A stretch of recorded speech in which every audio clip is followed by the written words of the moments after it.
Welcome, everyone. Today we're going to explore the very foundation of Norse mythology.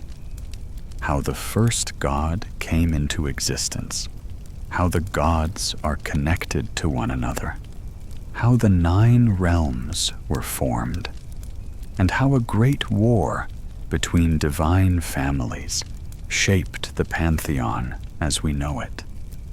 This is not a story of perfect beings, but of gods born from chaos, bound by blood, oaths, and fate.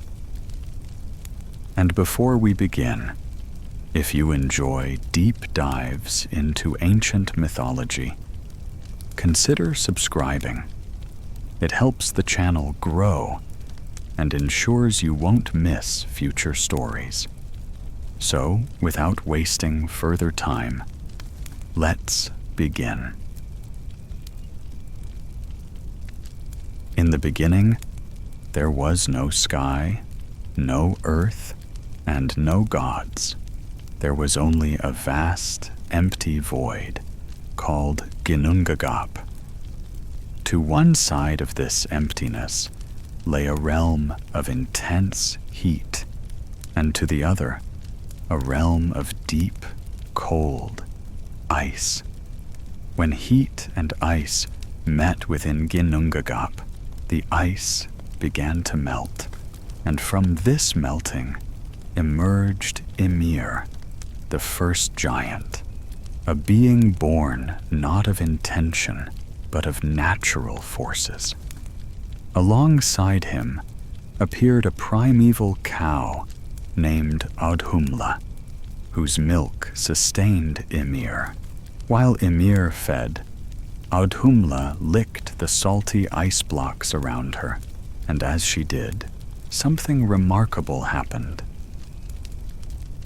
As Audhumla continued licking the ice, a figure slowly emerged. On the first day, hair appeared. On the second day, a head formed. On the third day, a complete being stood free from the ice. This being was Buri, the first god in Norse mythology. Buri was not created by other gods. He emerged directly from the raw forces of the universe itself, making him a symbol of divine order.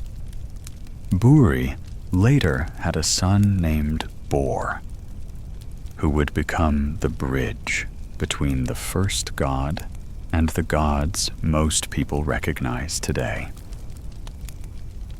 Bor married a giantess named Bestla, which is important because it shows that from the very beginning, gods and giants were closely related. Together, they had 3 sons, Odin, Vili, and Ve. Odin, the eldest, became associated with wisdom, magic, leadership, and war. Vili and Ve represented intelligence, will, and sacred order.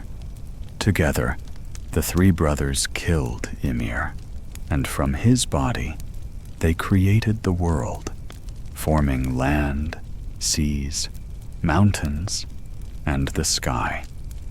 From this act of creation came structure, and from structure came the 9 realms. The Norse believed that existence was divided into 9 interconnected realms, all held together by the great world tree, Yggdrasil.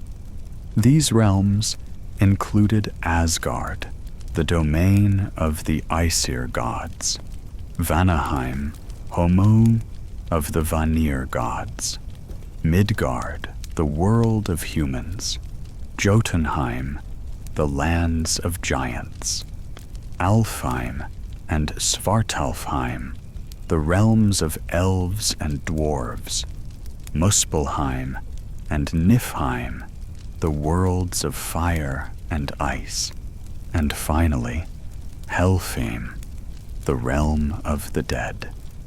These worlds were not separate universes, but connected layers of existence. From Odin's lineage came many of the most important gods.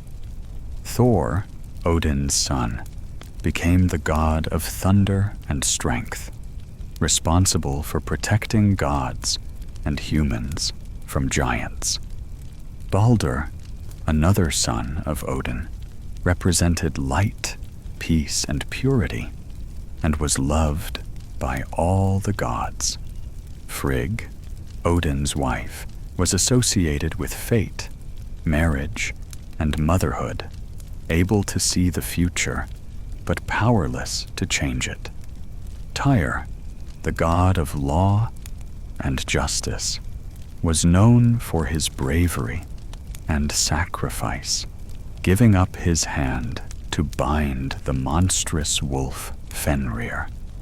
Loki, though living among the gods, was not one of them by birth. He was born of giants, but became bound to Odin through an oath of brotherhood.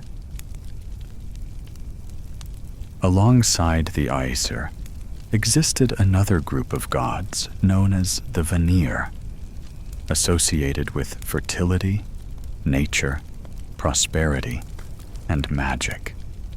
The most important among them were Njord, a god of the sea and wealth, and his children, Freyr and Freyja. Freyr governed fertility, harvests, and peace, while Freyja ruled over love, beauty, war, and powerful magic, known as Seder. The Vanir practiced a different kind of magic and held different values than the Aesir, which eventually led to conflict. A great war broke out between the two families of gods. The exact cause is unclear in surviving sources, but it likely involved disagreements over power, magic, and authority. The war was long and destructive, and neither side could gain a decisive victory. Eventually, both families realized that continuing the conflict would lead only to ruin. Peace was made through an exchange of gods, binding the two families together. The Vanir sent Njord, Freyr, and Freyja to live among the Aesir. In return, the Aesir sent gods to the Vanir, sealing the peace. From that moment on, the Aesir and Vanir ruled together as a single pantheon, though their differences never fully disappeared.